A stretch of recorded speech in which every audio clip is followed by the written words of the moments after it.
Hello dear students, welcome to economics class with Pujari sir. एक बार फिर आपके लिए एक न्यू टॉपिक लेके आया हूँ जो है आपके इंडियन इकोनॉमी के चैप्टर नंबर फर्स्ट का।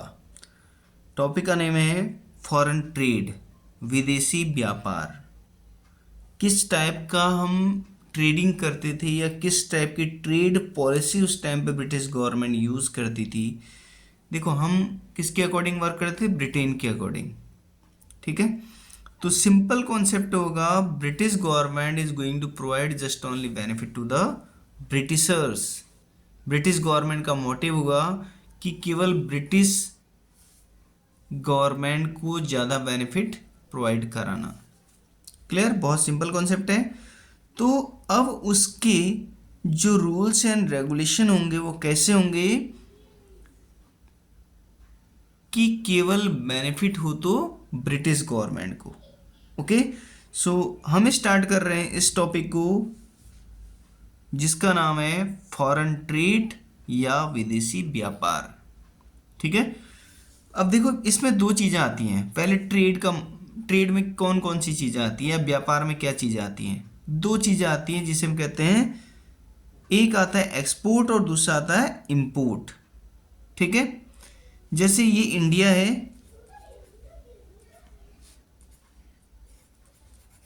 और ये है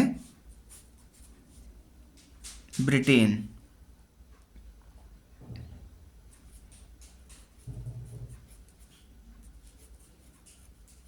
ठीक है, दो कंट्री हैं, ये है आपका इंडिया और ये है आपका Britain.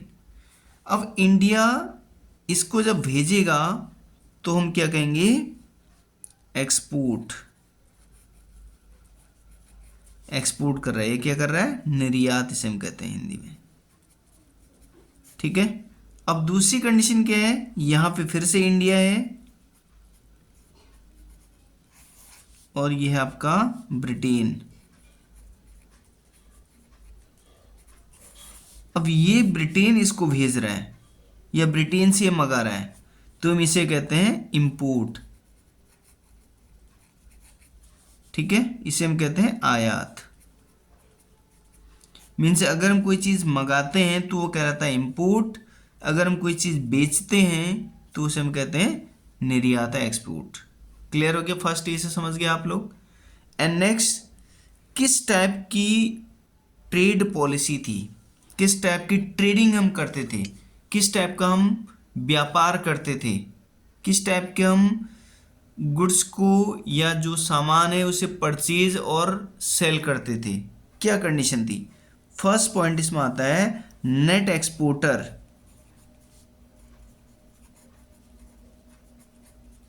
Next exporter of raw material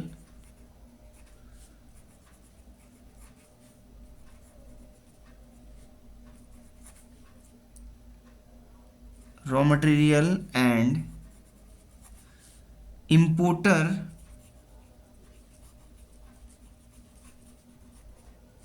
of finished good।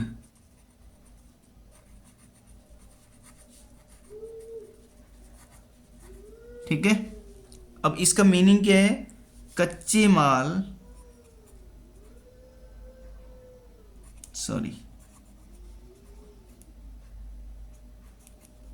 कच्चे माल का मतलब है रॉ मटेरियल। ठीक है, कच्चे माल का शुद्ध मीन्स होता है नेट, शुद्ध निर्यातक, निर्यातक मीन्स भेजना, एक्सपोर्ट करना, निर्यातक और तैयार माल मीन्स फिनिश गुड,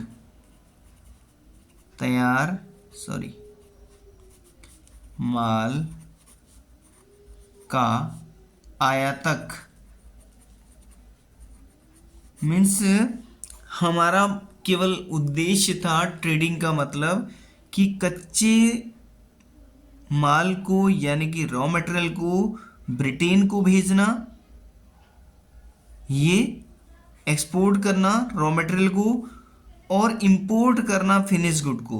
मीन्स जो सामान रेडी होके आएगा वो हमने परचेज करना है। देखो सिंपल से बात है, जब हम रॉ मटेरियल को भेजेंगे तो प्राइस सस्ती होगी क्योंकि उसे रॉ मटेरियल माना जाता है, और जब हम फिनिश गुड को परचेज करेंगे तो बहुत सिंपल सी बात है कि उसकी प्राइजेस ज़्यादा होंगी। तो बेनिफिट किसको हो गया? ब्रिटेन को। तो ये हमारी ट्रेड पॉलिसी थी, बिल्कुल लेस क्वालिटी वाली। क्यों? क्योंकि we are the exporter of raw material and importer of finish good. क्योंकि हम अगर इसका अपोजिट कर रहे होते, अगर हम एक्सपोर्ट कर रहे होते फिनिश गुड को और इंपोर्ट कर रहे होते रॉ मटेरियल को, सो डेफिनेटली हम बहुत सारा पैसा कमाते और हमारी इकोनॉमी अपने आप ही भागती, चलती नहीं, भागती बहुत तेज। हम आज नहीं, आज से 20 साल पहले या 50 साल पहले ही हम डेवलप हो चुके होते हैं। राइट। सेकंड पॉइंट है monopoly control. Monopoly control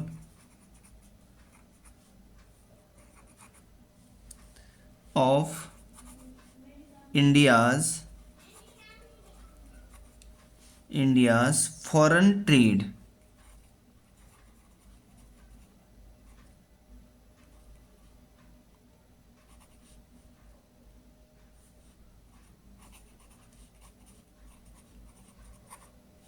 foreign trade, अब इसका मतलब क्या है? मोनोपोली का मीन्स होता है एकाधिकारी, मीन्स एक तरफा। जैसे हमने 11th क्लास में पढ़ा था मोनोपोली मार्केट, तो सेम है यहाँ पे भी। तो यहाँ इसका मीनिंग क्या है? भारतीय विदेशी व्यापार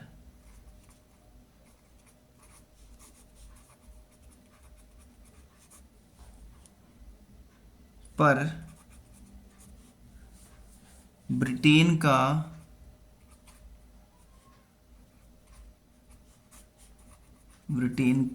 एकाधिकार।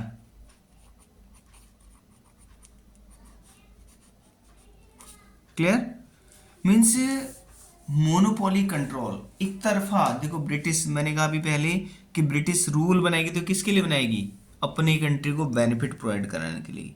तो यहाँ पे भी उन्होंने कैसा रूल्स बनाया? उन्होंने बनाया कि हम मार्केट में जैसा हम बोलेंगे वैसे आपको मार्केटिंग करनी है, वैसा आपको एक्सपोर्ट और इंपोर्ट करना है। अब उन्होंने कंडीशन क्या लगाई? देखो उन्होंने कहा अगर इंडिया अगर ब्रिटेन को गुड सेल करेगा, ब्रिटेन को सेल करेगा कितना? 50%। जितना भी उसके पास कच्चा माल होगा तो उसको 50% तो देगा ब्रिटेन को, और रेस्ट 50% देगा इंडिया और other country.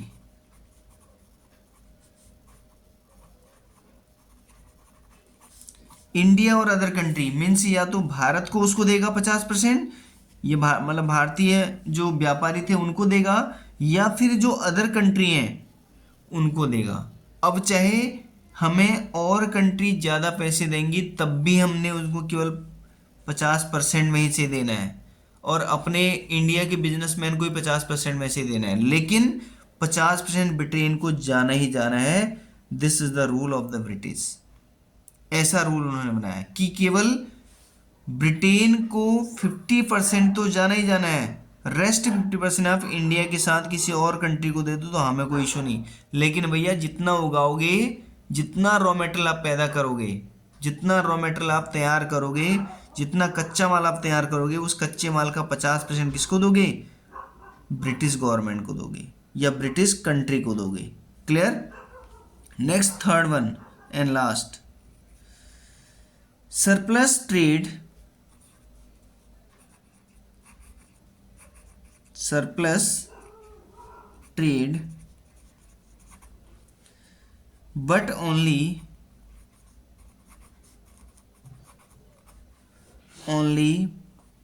to benefit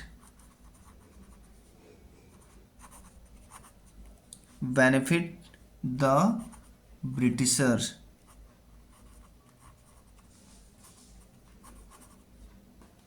britisher means इसका मतलब क्या है? इसका मतलब है आपको व्यापार तो हम बहुत सारा कर रहे हैं। किसको कर रहे हैं? ब्रिटेन को भी कर रहे हैं या और कंट्री को भी कर रहे हैं, लेकिन क्या हो रहा है? Benefit to the Britishers. देखो इसी कॉन्सेप्ट को देखो, अगर हम 50% ब्रिटेन को देंगे तो जिस पे हमने टैक्स लेना नहीं है और उसी को हम 50% दे रहे हैं। अब इंडिया को अगर माने इसका 10%, अगर 20% अगर इंडिया को देते हैं तो बचा कितना? 30%। 30% हमने उनको बेचा जहाँ से हम पैसे कमा सकते हैं। तो 30% में भाई कितना पैसा कमा लेंगे? बहुत ज़्यादा तो नहीं कमा पाएंगे ना। तो इस टाइप की पॉलिसी उन्होंने बनाई। अब इसका मीनिंग क्या है? इसका मीनिंग है आधिक्य।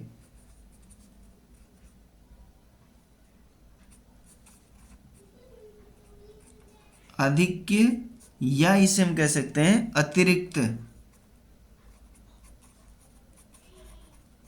अतिरिक्त व्यापार, लेकिन कैसा व्यापार भाई? केवल ब्रिटेन के लिए लाभदायक। केवल ब्रिटेन के लिए लाभदायक means many number of product we are sell, many number of goods we are sell to the different country of the world, but maximum benefit are taken by the British government।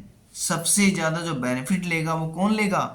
केवल British government लेगी और कोई नहीं ले सकता। क्यों? क्योंकि trade की सिस्टम ऐसा बना दिया कि हमें व्यापार भी करना है, लेकिन कैसा ट्रेड करना है? कैसा फॉरेन ट्रेड करना है? Foreign trade just only providing to the British government. ठीक है। अब देखो इसमें कंडीशन क्या लगाई उन्होंने कहा कि जो प्राइमरी गुड्स होंगे, कौन से गुड? प्राइमरी गुड्स मीन्स जिसे हम रॉ मटेरियल कहते हैं, उनको जो लार्ज अमाउंट पे एक्सपोर्ट किया जाएगा वो ब्रिटेन को किया जाएगा। ठीक है। और उसमें एडमिनिस्ट्रेशन कैसा होगा?